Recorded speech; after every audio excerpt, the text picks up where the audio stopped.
Anne, let me begin with you. Okay. In 3, 2.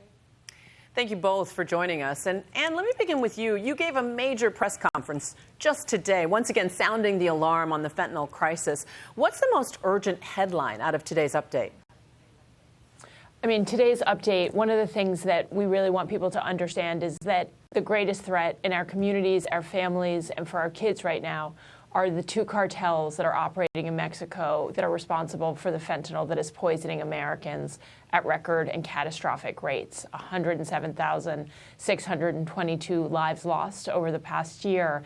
And now with our recent law enforcement operation across the United States between May and earlier this September, we have done 390 investigations, 35 of those directly linked to those cartels, and 47 drug poisoning deaths associated with those. So we are working across the world, and particularly in this operation across the United States, to take the individuals responsible for the fentanyl poisoning, as well as the fentanyl pills and the fentanyl powder off the street. And I should just say that the amount we've taken off in that little bit over 3-month period is over 10 million fake fentanyl pills, almost 1,000 pounds of fentanyl powder, which together is equivalent to about 36 million potentially lethal doses. And obviously with that interjection, you're trying to stem the flow, but we've profiled so many unsuspecting teenagers falling victim to fentanyl. How is social media like Snapchat and Instagram being used to sell drugs online, and how are you combating that?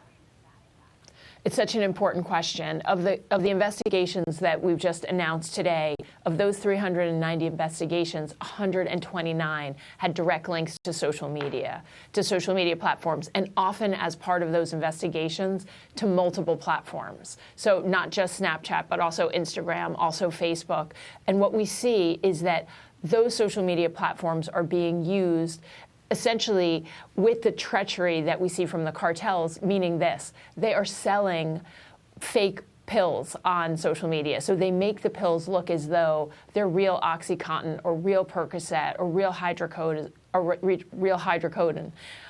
but they're not. They're all fentanyl and filler. And so you have a lot of unsuspecting young people, like you mentioned, who are believing that they're taking an Oxy or a Percocet, and they're dying from that one pill. And so one of the most important messages we tell people is never, ever take a pill that wasn't directly prescribed to you, and that parents and families should be talking to their loved ones and their children about the dangers. Many people who are dying of fentanyl poisoning never knew that they were taking fentanyl. And Dr. Oury, let me turn to you a bit. We've heard so many tragic stories, like the one of the college student overdosing who was saved by his friend. You're not just a CDC official, you're also an ER doctor. Tell us what the telltale signs are to look for when someone is overdosing. So one of the concerns about using fentanyl, like DEA Administrator mentioned, was how quickly you can overdose and how it just takes a little bit. So someone can stop breathing very quickly. And this is when you can use naloxone to help reverse that overdose. I actually keep naloxone in my purse. I think everybody should be aware of this, of how do you save a life and reverse an overdose. And we've seen now, and we've reported on the fact that K through 12 schools now are taking matters into their own hands, keeping Narcan on hand. Do you really think that that's what we've come to, that parents should consider carrying it themselves? I think parents should do a few things. And the first is to have those tough conversations with their child at home, to, not use drugs. If you are using drugs, to tell your parents so you can get help. And parents should consider carrying naloxone around to save their child's life or somebody else's life. It's, in my mind, it's like diabetes, with insulin, and making sure you are always there to protect someone that might have an issue. Somebody's got an overdose, you've got naloxone that you can use. So talk to your child and be safe, be thoughtful, and be ready.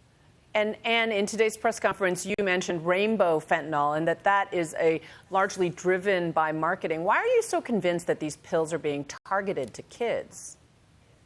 There are a few points on rainbow fentanyl that I think are critical to make. The first is that the same 2 cartels, the Sinaloa cartel and the CJ&G or Jalisco cartel, the same two cartels that are responsible for all of the deadly fentanyl that is flooding into the United States, they are also responsible for the rainbow fentanyl pills, the pills that look all different colors, as well as the fentanyl powder that's different colors. They're being mass-produced in Mexico by those two cartels using chemicals that are being sourced from China. So it's really important to understand that rainbow fentanyl is fentanyl, and it is deadly. What we see is that this is all over social media. These pills, we've now seized them in 21 states. I should say that as part of the operation we just took down, the law enforcement operation, we've seized fake fentanyl pills in all 50 states, in 202 cities. Rainbow fentanyl, since earlier this year, we've now seized, and our law enforcement partners have seized rainbow fentanyl in 21 states, but we believe it's increasing. And we believe it is a way that the cartels, again, acting with treachery, they have fake pills that look like Oxy or Percocet or Adderall. They're hiding fentanyl in other drugs, cocaine, heroin, methamphetamine, and now they're coming in with rainbow-colored pills, and all you have to do is look at those pictures and know that some of the drug dealers that are working with the cartels on social media refer to them as sweethearts or Skittles, that they look, though, like they're candy.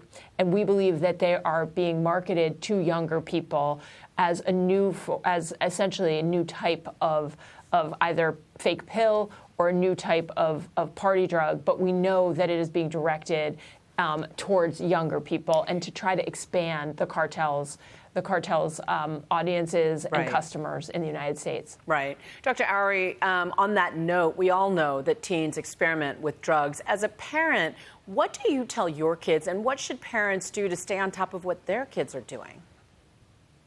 So I think it's just asking the questions, are you aware of the dangers of fentanyl? Are you aware that a single pill could kill? Do any of your friends vape? I ask general questions about vaping and smoking as well. Any other issues that kids are having? Are they stressed? Have they thought about hurting themselves? And then taking a step back and really talking about, you care about them. That's why you're asking. It's not just to be a strict parent, it's because you really want to save their life and you don't want something devastating to happen. And so realizing that we're seeing fentanyl in many different drugs, in the pressed pills, but also if somebody is doing cocaine or methamphetamine, they don't know what is in that drug, and it could be their last time because fentanyl is in it. Dr. Oury, thank you. I know that I called both my college-age kids and said the campaign, one pill can kill. Administrator Anne, Dr. Oury, thank you both for joining us on this important topic. Thanks. Thank you. Have a good night. Good night. You guys are great.